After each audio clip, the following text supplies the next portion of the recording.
로마서 16장 25절부터 27절 말씀을 보겠습니다.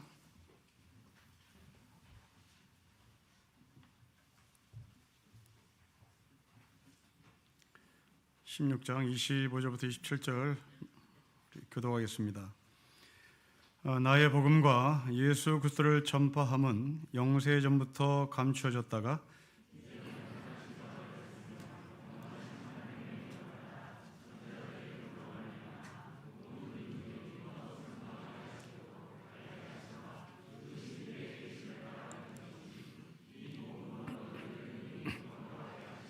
같이 읽겠습니다. 지혜로우신 하나님께서 우리 예수 그리스도로 말미암아 영광이 세세 무궁하도록 있을지어다. 아멘. 2020년 1월 첫 주일부터 시작한 로마서 강해를 마칩니다. 로마서 강해는 끝이 났지만 코로나 바이러스는 아직 끝이 나지 않아서 대단히 속상합니다. 복음 중에 복음이라는 로마서를 좀 더 설교자인 제가 잘 설명하고 또 설교를 잘했더라면 코로나 바이러스가 종식되지 않았을까라는 생각도 듭니다. 우리가 하나님 말씀대로 살았더라면 이태원 참사 사건도 막을 수 있을 것 같은 그런 자괴감도 밀려옵니다. 이번에 희생된 대부분의 청년들은 유치원 때 시랜드 화재 사건을 만난 세대입니다. 이 대부분의 청년들은 고등학교 때 세월호 참사를 눈으로 목격한 세대입니다. 이들이 대학생이 되었을 때는 코로나 팬데믹으로 말미암아 대학에 들었음에도 불구하고 대학 캠퍼스도 밟아보지 못하고 2년 이상 온라인 수업을 했던 세대입니다. 겨우 사회적 거리가 끝나서 이 청년들은 놀고 싶어서 중간고사가 끝났기에 해방감을 맛보고 싶어서 사람들이 북적한 곳에 가고 싶어서 결국 이태원을 갔다가 참변을 당했습니다. 소설가 김훈은 경기도 이천 물류창고에서 난 화재 사건으로 인하여 세상을 떠난 사람들 앞에 이런 글을 남깁니다. 우리는 왜 한 걸음도 앞으로 나가지 못하는가? 우리는 왜 넘어진 자리에서 거듭 넘어지는가? 우리는 왜 날마다 명복만 빌어야 하는가? 우리는 왜 이런가? 저는 이분의 질문에 답을 해드리고 싶습니다. 적당주의라고. 이 땅에 만연해 있는 적당주의. 아마 그것은 일제해방에서 온 역사청산의 미흡으로 출발할 것입니다. 그때 친일의 청산만 제대로 됐었다면 우리 현대사회는 이렇게 망가지지 않았을 겁니다. 친일을 없애지 않았기에 대충 적당히 넘어갔기에 그 뿌리가 곪고 또 곪고 또 곪습니다. 발본색원을 해야 될 그 종기를 짜내지 않고 마이씩만 먹어대니 다시 또 골마 터진 적당주의의 모습인 것 같습니다. 맹자의 기록을 보면 우임금에 대한 이야기가 나옵니다. 이 우임금은 하늘 아래에서 사람이 물에 빠져 죽으면 이게 다 임금인 내가 물 관리를 잘못했기 때문이라고 생각했습니다. 지도자는 비가 와도 내 탓이고 비가 오지 않아도 내 잘못인 것 같아 괴로운 마음을 가져야 되는 것이 지도자입니다. 여러분은 지도자입니다. 세상의 소금이기 때문에 그렇습니다. 세상의 빛이기 때문에 그렇습니다. 만왕에 왕이신 하나님을 알고 있는 지도자들입니다. 세상의 고관대적은 세상의 소금으로 부름받지 않았습니다. 세상의 고관대적들은 하나님을 모릅니다. 그러나 우리는 하나님을 압니다. 그 하나님이 우리에게 세상의 소금이라고 명하셨습니다. 세상의 빛이라고 명하셨습니다. 적어도 저와 여러분은 지도자입니다. 그러기에 비가 와도 내 탓인 것 같고 비가 오지 않아도 내 탓인 것 같고 물에 빠져 죽으면 물 관리를 내가 잘못했기 때문에 그런 것이라고 고백했던 우임금처럼 우리는 이 시간 괴로워야 합니다. 그 괴로움으로 잠깐 우리 희생자들의 아픔과 또한 그 유가족들과 친구들과 또한 망연자실한 이 땅의 시민들, 이들을 위해서 중보하는 자리에 서서 기도해 봤으면 좋겠습니다. 하나님, 이들을 위로해 주십시오. 그리고 이 땅에 만연해 있는 적당주의가 발본색원하게 해 주십시오. 우리가 세상의 소금으로 세상의 빛으로 부름받았음을 불구하고 막아리지 못한 소금, 막아리지 못한 빛, 다시 한번 하나님께서 짠 소금의 능력을 주십시오. 하나님께서 빛의 능력을 주십시오. 그 빛으로 아픈 사람들의 마음을 취해 주십시오. 부패하고 썩은 만연주의에, 적당주의에 소금을 뿌려주십시오. 그 소금의 자리에 내가 서겠습니다. 우리 같이 잠시 침묵으로 이들을 위해서 기도하며 우리 자신을 위해서 기도하겠습니다. 우리 다 같이 기도하겠습니다.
생명의 하나님 아버지,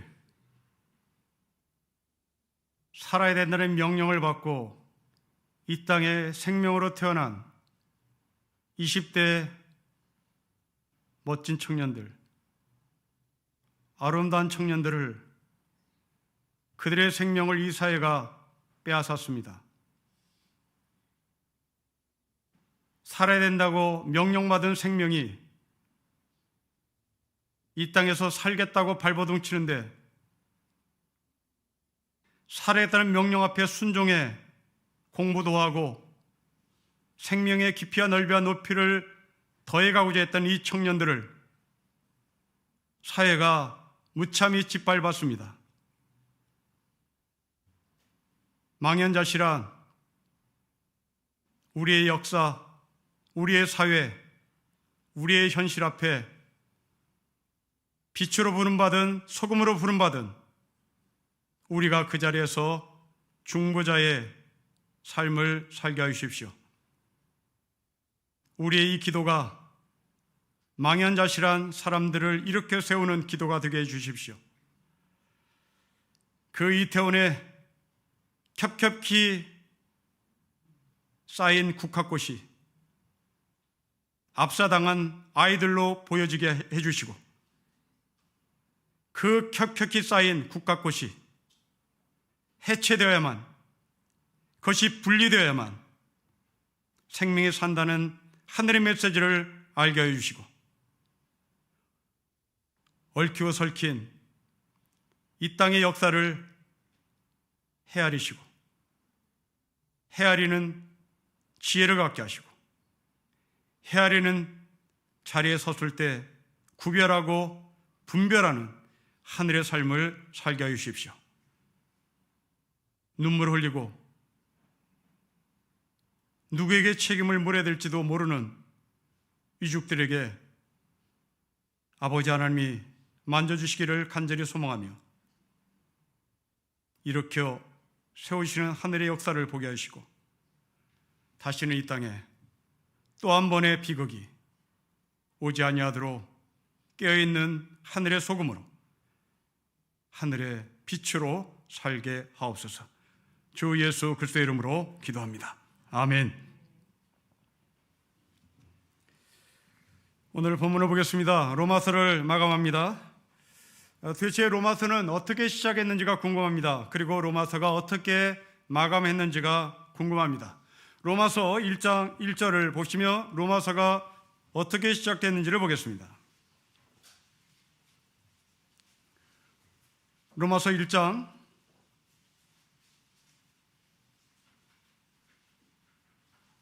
1절과 2절의 말씀을 우리 같이 보겠습니다. 시작.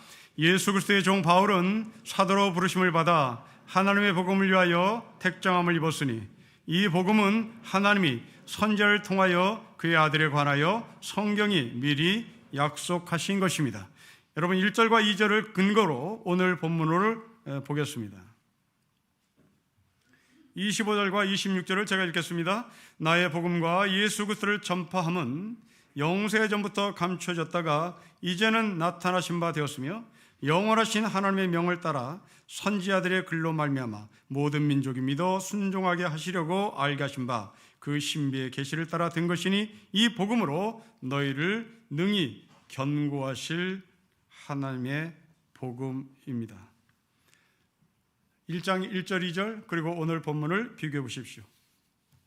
처음도 복음입니다. 마지막도 복음입니다. 처음도 예수 그리스도십니다. 마지막에도 예수 그리스도십니다. 이 중간 지점에 로마서 11장에 사도 바울은 모든 만물은 주에게로부터 나왔고 주로 말미암고 주에게로 돌아간다고 말씀했습니다. 로마서 1장은 예수 그리스도의 복음으로 시작합니다.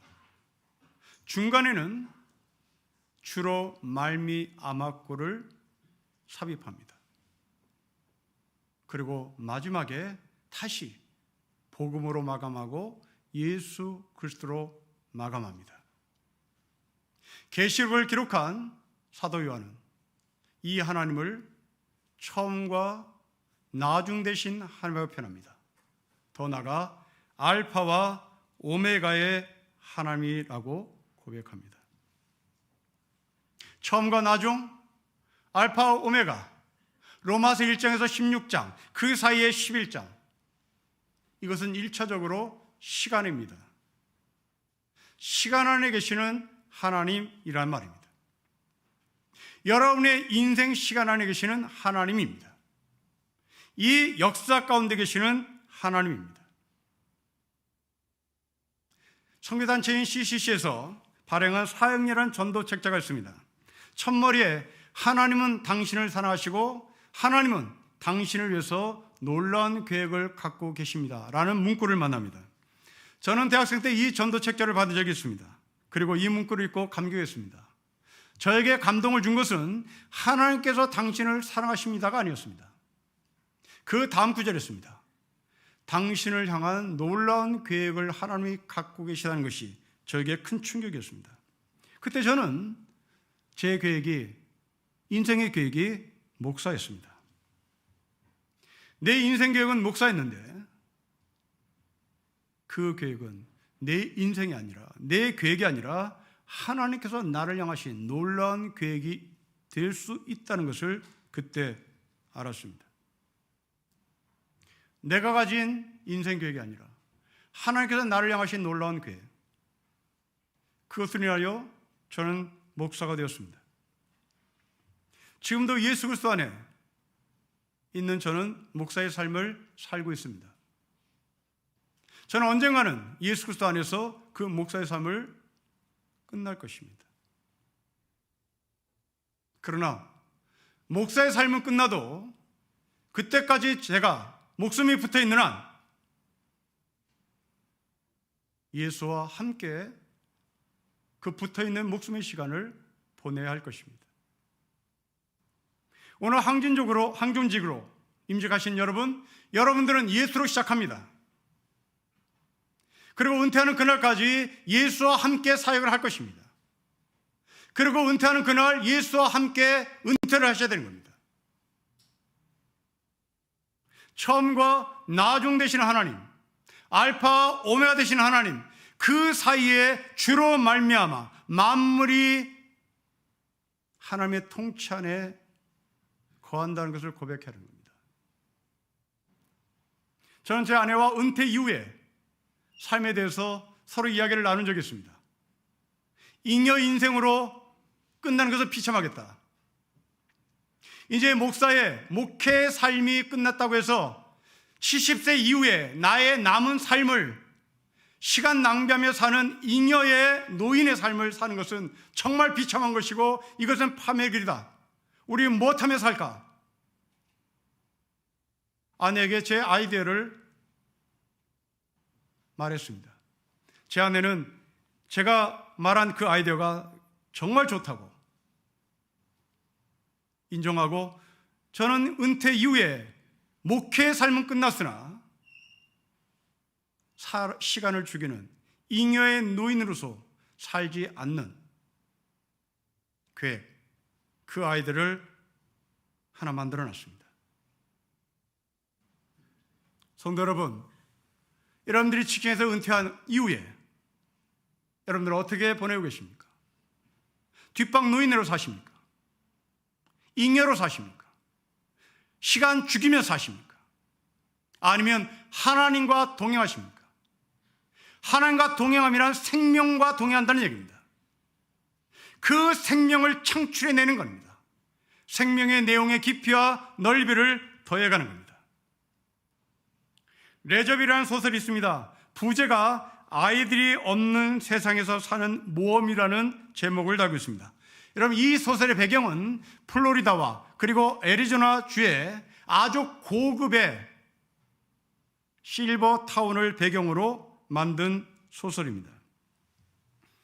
이 실버타운은 인간이 탐닉할 수 있는 쾌락을 노인들에게 제공한다고 광고하고, 돈 많은 유한 노인네들이 바로 이 요양원에 들어옵니다. 이 마을은 유일하게 라디오 방송국 하나를 갖고 있습니다. 그 라디오 방송국은 자나깨나 우리는 당신에게 아름다운 하루를 제공합니다. 아름다운 하루를 계속 반복합니다. 아침에 일어나 맛있는 조식을 먹습니다. 그리고 골프치를 나갑니다. 오후에는 수영을 합니다. 또 저녁에는 맛있는 음식을 먹습니다. 아름다운 마을입니다. 이 마을에는 처음부터 끝까지 아무 갈등이 없습니다. 서로 모순도 없습니다. 노인들이 하고 싶은 것들을 다 제공하기 때문에 그렇습니다. 이야기만 들으면 대단히 이상적인 마을 같습니다. 그러나 여러분, 이들의 삶을 영적인 관계에서 다시 조명해 보십시오. 노인이란 젊은이들이 갖고 있지 않는 어마무시한 자산을 소유한 사람들입니다. 경험입니다. 아픈 경험도 있습니다. 슬픈 경험도 있습니다. 기쁜 경험도 있습니다. 감사도 있습니다. 난관에 부딪혔을 때 어떻게 돌파하는지 노하우도 갖고 있습니다. 이것은 하버드 대학에 있는 도서관에서 제공할 수 없는 자산입니다. 그 자산을 하루 종일 골프를 치고 수영하고 먹는 데 사용한다면 이것은 파멸입니다. 이건 낭비입니다. 나는 배운 게 없는데요, 배운 게 없는 그 선에서 경험이 있습니다.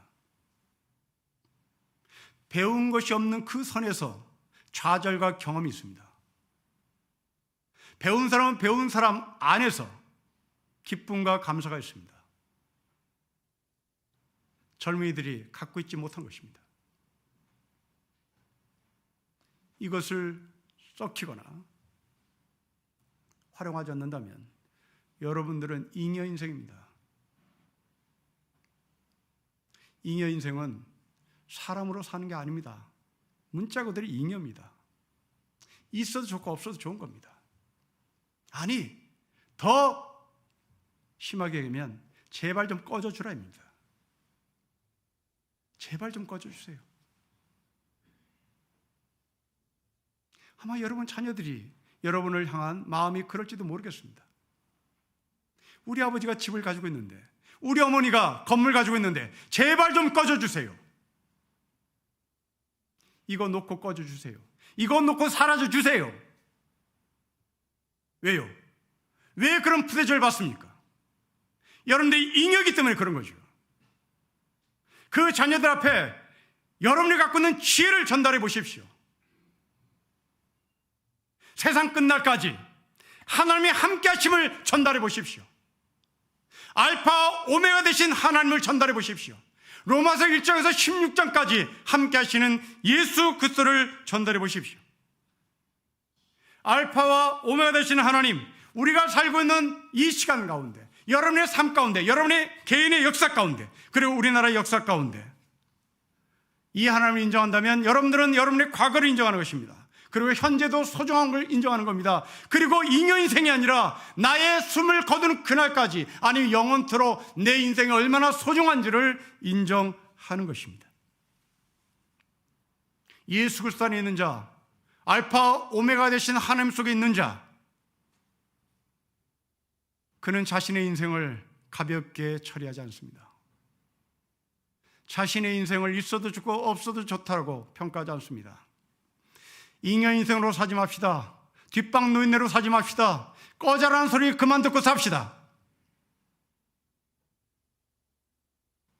나도 생명이다. 나도 생명이다. 생명된 예수 그리스도 안에 내가 있다. 그 생명을 창출한다. 그 생명을 잉태한다. 그 생명을 만들어낸다. 그 생명을 내 손자, 내 손녀, 그 젊은이들에게 전수하고 싶다. 어떻게 살 것인지 여러분 각자 숙제를 드립니다. 그러고 만들어내십시오. 여러분들이 갖고 있는 그 좋은 자산, 그것을 예수 그리스도 안에서 생명화 시켜보시길 바랍니다. 바울은 자신을 향한 하나님의 놀라신 계획을 고백합니다. 바울이 어떻게 하나님께서 자신을 향한 계획을 갖고 있었는지 그 바울의 고백을 보겠습니다. 여러분 24절부터 25절 말씀을 우리 천천히 다시 한번 읽어볼까요? 시작 읽겠습니다. 시작. 나의 복음과 예수 그리스도를 전파함은 영세전부터 감춰졌다가 이제는 나타나신 바 되었으며 영원하신 하나님의 명을 따라 선지자들의 글로 말미암아 모든 민족이 믿어 순종하게 하시려고 알게 하신 바 그 신비의 계시를 따라 된 것이니 이 복음으로 너희를 능히 견고하게 하십니다. 복음입니다. 그 복음은 26절에 깊이 숨겨졌다가 나타났습니다. 여기서 이 복음이라는 단어를 설명해 드렸습니다. 여러분, 복음은 2000년 전에 생소한 단어는 아니었습니다. 굉장히 익숙한 단어였습니다. 그런데 해석하는 입장이 달랐습니다. 헬라 문화권에서의 복음, 헬라 문화권에서 익숙했던 복음이라는 단어는 왕자를 잉태했다는 소식을 들을 때 기뻐했습니다. 또한 헬라 문화권에서 복음이란 전쟁에서 승리한 전쟁 승전보를 들을 때 모두 다 기뻐했습니다.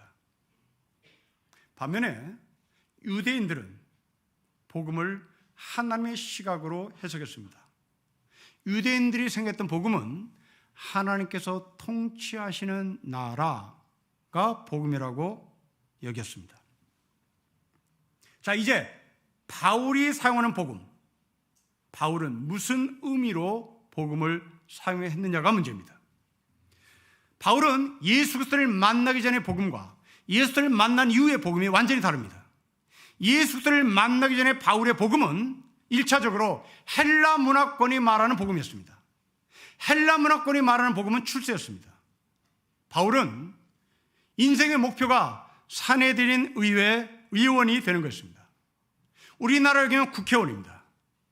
이 국회의원이 되면 이제 바울은 그 산헤드린 의회 자격을 들고 대제사장의 반열까지 오르고 싶어 했습니다. 오늘날로 얘기하면 국회의장입니다. 이것이 바울이 가졌던 복음입니다. 나는 공부를 열심히 해서 국회의원이 되고 그 국회의원을 근거로 나는 산헤드린 의회 의장이 된다. 이게 내 인생의 기쁨이다. 이랬던 바울이, 그리고 이를 위하여 철저히 자신의 임무에 충실했던 바울이 다메섹 도상에서 예수를 만납니다. 다메섹 도상에서 예수의 사상을 만나지 않습니다.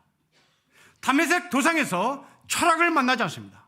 다메섹 도상에서 부활하신 예수를 만납니다. 바울이 이때부터 자신이 헬라 철학의 관점에서 가졌던 복음을 버립니다. 다메섹 도상에서 예수를 만난 그 사건을 바울은 나의 복음이라고 고백을 합니다. 인생의 전환점이 되는 것이죠. 오래전에 우리 교회는 바로 바울 같은 사람이 정말 많았습니다. 차고 넘쳤습니다. 그들의 오직 인생의 목표는 출세였습니다. 고시공부는 내 인생의 복음이었죠. 고시공부의 합격은 내 인생의 최고의 기쁜 소식이었습니다. 이게 바울이었습니다. 그러던 청년들 가운데 예수를 만났습니다. 예수를 만나고 보니 고시의 합격이 기쁜 소식이긴 하지만 이것이 나의 삶의 절대의 자리에 있을 이유가 없다는 것을 알게 되죠.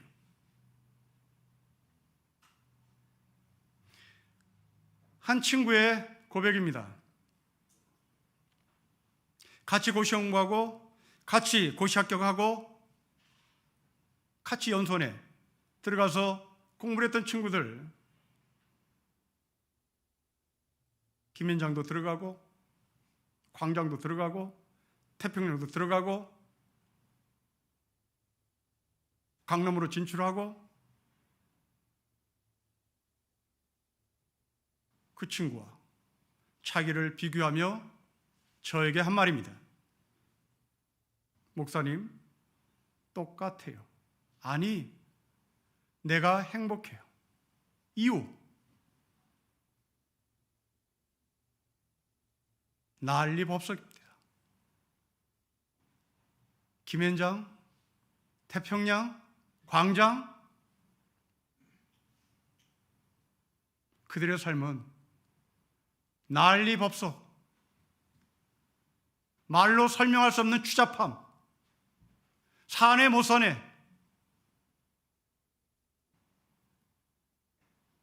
차라리 제가 복된 인생이고 아무 갈등 없이 부부가 사랑하고 부부가 존중하고 남편을 신뢰하고 아내를 신뢰하는, 제가 더 행복합니다.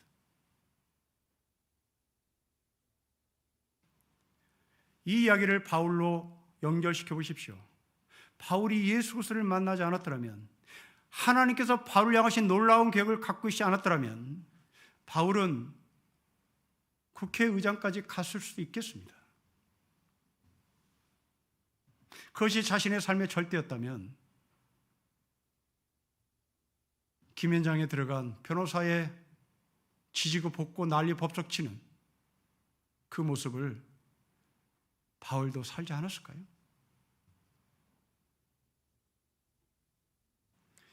하나님께서 바울을 하신 놀라신 계획, 국회의장의 자리에 가지는 않았으나 다메섹 도상에서 예수를 만난 이 다윗은, 바울은 예수 그리스도를 전하는데, 예수를 설교하는데 자신의 삶을 바칩니다.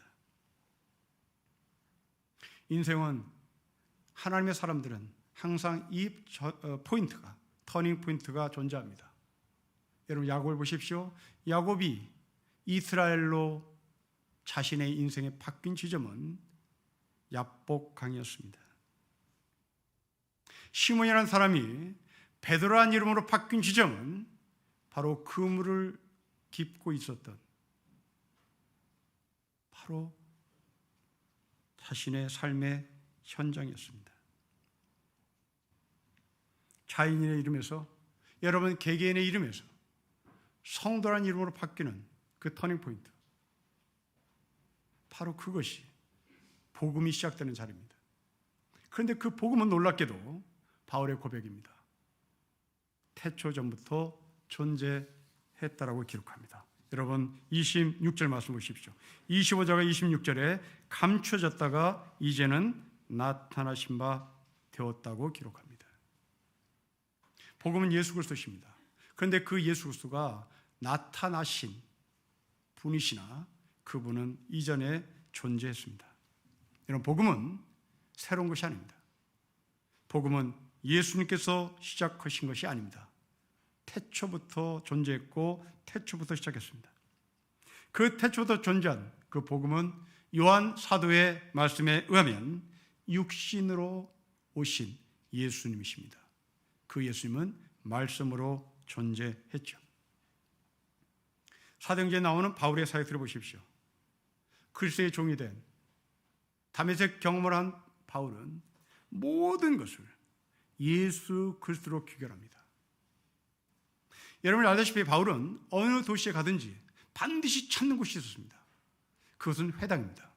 이 회당은 율법을 교육하는 학교입니다. 그 율법을 교육하는 학교의 목적을 가지고 항상 회당을 찾아갑니다. 사도행전 13장에 보면 비시디아 안디옥을 찾아간 바울은 회당에 방문합니다. 이때 이 회당의 회당장이 바울에게 강단을 내어줍니다. 설교를 하시라고. 바울은 강단에 올라가 설교를 합니다. 성경 본문은 구약이었습니다. 출애굽이었습니다. 광야를 이야기합니다. 가나안을 이야기합니다. 그리고 내리는 결론입니다. 이분이 예수 그리스도십니다. 이런 복음을 만난 사람입니다. 복음을 만난 사람의 핵심은 기승전 예수 그리스도입니다. 이건 어디 가든지 똑같습니다. 한 번은 바울이 데살로니가라는 도시에 들어갑니다. 여기서도 또 회당에 들어갑니다. 설교합니다. 또 구약을 설교합니다. 그리고 결론입니다. 이분은 십자가에 죽었다고 부활하신 예수 그리스도십니다라고 선포합니다. 여러분, 여러분들이 복음을 만났다는 것은 여러분 삶의 처음과 마지막이 예수라는 사실을 인식하는 겁니다. 창세기 3장 15절은 원시 복음이라는 별명이 붙었습니다. 이 창세기 3장 15절에 여자의 후손이 뱀의 머리를 짓밟는다는 말이 있습니다. 그래서 이 여자의 후손이 예수 그리스도십니다. 그 예수 그리스도가 뱀의 머리를 짓밟아 승리를 한다는 얘기입니다. 이사야 7장, 시편 20편, 미가서 온통 예수입니다. 심지어 미가서는 예수님이 어디에서 태어나실 것인지 구체적인 장소까지 기록합니다. 여러분, 복음은 사상 아닙니다. 복음은 예수 자체입니다. 복음은 기독교 교리도 아닙니다. 예수님 그 자체입니다. 복음은 예수 그리스도십니다. 곧 이 말은 처음부터 끝까지 예수님은 복음이어야 되고 처음부터 끝까지 예수님은 하나님이 되어야 된다는 말입니다. 그 하나님을 믿는 우리는 처음부터 끝까지 예수님의 인격 속에 들어가야 된다는 얘기입니다. 예수의 사상 안에 들어간 게 아닙니다. 예수의 철학 안에 들어가는 것이 아닙니다. 예수의 교리 안에 들어가는 것이 아닙니다. 예수님의 인격 안에 들어가는 겁니다. 예수님의 머리부터 발끝까지 이분이 하나님이라는 사실을 인정하고 그분 안으로 들어가는 겁니다. 여러분 기억하시고요. 예수님은 당시 정치 조직이었던 열심당의 멤버가 아니었습니다. 그렇다고 예수님은 친로마 성향의 정치인들이었던 사두개인들의 멤버도 아니었습니다. 그야말로 예수님은 독불장군이었습니다. 왜냐하면 예수님은 정치 성향의 사상가가 아니었기 때문에 그렇습니다. 예수님은 철학가의 사상가가 아니었기 때문에 그렇습니다. 예수님은 삶 자체였습니다. 그 자체가 복음이었습니다. 우리는 교리를 믿는 사람이 아닙니다. 우리는 기독교 사상을 믿는 사람이 아닙니다. 우리는 예수님 삶 자체를 따르는 사람이고 내가 예수 그리스도 안에 있다는 사실을 복음으로 고백하는 사람입니다. 하나님의 아들은 지금 이 자리만 있지 않습니다. 과거에 있었고 지금도 있고 그리고 앞으로도 계십니다. 우리는 이것을 시간의 언어로 표현해서 영생이라고 얘기하죠. 네, 맞습니다. 영생은 시간의 개념입니다. 그러나 영생은 시간의 개념으로 끝나지 않습니다. 영생은 하나님과 함께 한다는 질적인 개념도 포함됩니다. 태초 전부터 하나님이 나와 함께 하셨고 지금도 하나님이 나와 함께 하시고 앞으로도 나와 함께 계실 하나님이 영생이라면 그 영생은 시간의 개념으로 끝나는 것이 아니라 나와 함께 하시는 질적인 개념도 포함되는 겁니다. 그렇다면 우리에게 주는 힘은 무엇입니까? 안심입니다. 안심입니다. 하나님이 여러분과 함께 하시기 때문에 그렇습니다. 내 아들이 나와 끝까지 함께 해주는 어머니라면 얼마나 든든하겠습니까? 이건 실제입니다. 그런 것처럼 예수님은 실제로 이 땅에 오셨습니다. 그리고 예수님은 실제로 몸으로 부활하셨습니다. 그 실제로 부활하신 예수님이 우리와 영원토록 함께 하시겠다고 마태복음 28장에 약속하셨습니다. 그러면 우리는 든든합니다. 우리는 두렵지 않습니다. 내가 숨이 넘어갈 때까지 내 아들이 내 옆에 지켜주겠다고 하니 얼마나 든든함입니까? 예수님은 사상으로 여러분 곁에 존재하지 않습니다. 예수님은 교리로 여러분과 함께 하겠다고 말씀하지 않습니다. 육신으로 오셨고 육신으로 부활하신 그 예수님이 우리와 함께 하십니다. 제가 늘 본받고 싶은 마틴 로이드 존슨 목사의 설교를 인용합니다. 기독교는 여러분의 선과 저의 작은 선행이 아닙니다. 기독교는 내가 무엇을 행하느냐, 행하지 않느냐의 문제도 아닙니다. 기독교는 내가 다른 사람보다 얼마나 더 나은 사람이냐 문제도 아닙니다. 기독교는 내가 이전보다 얼마나 더 변화되고 나아졌느냐의 문제도 아닙니다. 기독교는 그런 것이 절대 아닙니다. 기독교는 복음입니다. 복음은 예수 그리스도입니다. 기독교는 그리스도를 본받는 종교도 아닙니다.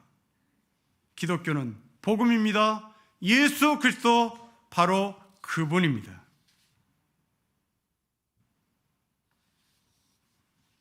여러분들은 이 복음을 소유하고 계십니까? 육신으로 이 땅에 오신 예수님, 육신으로 십자가에 죽으신 예수님, 육신으로 이 땅에 부활하신 예수님, 그분이 여러분과 함께 하고 있음을 믿습니까? 이게 든든함입니다. 내 아들이 나 숨질 때까지 곁에 지키겠다고 약속한 아들의 약속이 든든하다면 육신으로 오신 예수님이, 부활하신 예수님이 여러분과 함께 하겠다는 사실을 어떻게 부정할 수가 있겠습니까? 이것이 믿겨지지 않으면 사도 바울은 다시 한번 우리에게 확신을 줍니다. 여러분 26절 맨 끝을 보십시오. 너희를 능히 견고하게 하실 하나님입니다. 무엇으로요? 복음으로요. 예수로 말미암아, 복음이신 예수로 말미암아 너희를, 나를, 우리를 능히 견고케 하실 하나님입니다. 여러분을 책임지겠다는 겁니다. 사랑으로 책임지겠다는 겁니다. 여러분, 이 세상에 얼마나 많은 나라들이 흥망성쇠 사라지고 또 사라지고 또 사라졌습니까? 알렉산더도 사라졌습니다. 로마족도 사라졌습니다. 그러나 복음은 여전히 우리에게 영향을 줍니다. 예수 그리스도는 우리에게 여전히 삶의 방향을 제시합니다. 예수 그리스도는 여전히 우리에게 힘을 줍니다. 예수는 여전히 우리에게 담담을 줍니다. 예수는 여전히 우리를 흔들리지 않도록 견고케 만드십니다. 아브라함을 보십시오. 아브라함이 살던 시대에 소돔 땅에 소돔 왕이 있었습니다. 아브라함이 살던 시대에 고모라 왕도 있었습니다. 그러나 당시에 소돔의 왕이 주인공이었고 고모라의 왕이 주인공인 것처럼 보였으나 성경은 그들이 주인공에 말하지 않습니다. 하나님의 택하신 아브라함이 주인공입니다. 아브라함은 유명한 사람이 아닙니다. 그러나 하나님은 그 아브라함을 견고케 하십니다. 그 견고케 하신 하나님의 약속이 아브라함의 후손된 저와 여러분에게도 여전히 유효합니다. 아브라함이 견고하게 된 근거는 태초 전부터 계신 예수 그리스도로 말미암아 세워진 인생이기 때문에 그렇습니다. 우리가 세상에서 왕이 되느냐 거지가 되느냐보다 더 중요한 것은 내 터가 무엇인가가 더 중요한 것입니다. 내 터가 견고하게 하실 예수 그리스도의 복음인지가 중요한 것입니다. 세상의 모든 권력을 갖고 있다 할지라도 그 터가 예수 그리스도 아니면 사라질 뿐인 겁니다. 그러나 내가 거지여도 내가 힘 있는 자여도 그것과 상관없이 내 터가 예수 그리스도가 될 때 우리는 흔들리지 않는 견고한 인생이 되는 겁니다. 우리는 이 복음의 초대를 받았습니다. 사랑하는 성도 여러분, 여러분들의 인생의 첫 출발은 바로 예수 그리스도가 되신 것을 믿으십시오. 여러분들의 삶의 마지막까지 예수가 되신 것을 믿으십시오. 이제 그 사이에 주로 말미암아 주를 통하여 주와 함께 내가 견고한 인생으로 영원의 하나님의 나라에 확신에 찬 견고한 삶을 살 것이라고 약속받은 하늘의 약속의 사람이 되시기를 주의 이름으로 축복합니다. 기도하겠습니다. 하나님 아버지, 우리를 견고케 하실 예수 그리스도의 복음이 내 가운데 세워진 것을 감사하며 이제 모든 것이 주로 말미암았고 모든 것이 주로 돌아갈 것이고 모든 것이 주로부터 시작한 것을 제가 믿겠사오니 흔들린 인생 가운데 견고케 하시고 두려운 가운데 소망 갖게 하시고 무너진 가운데 이렇게 서시는 하나님의 약속이 나에게 분명히 있어 소망을 전하는 하늘의 백성의 삶을 살게 하여 주십시오. 주 예수 그리스도의 이름으로 기도합니다. 아멘.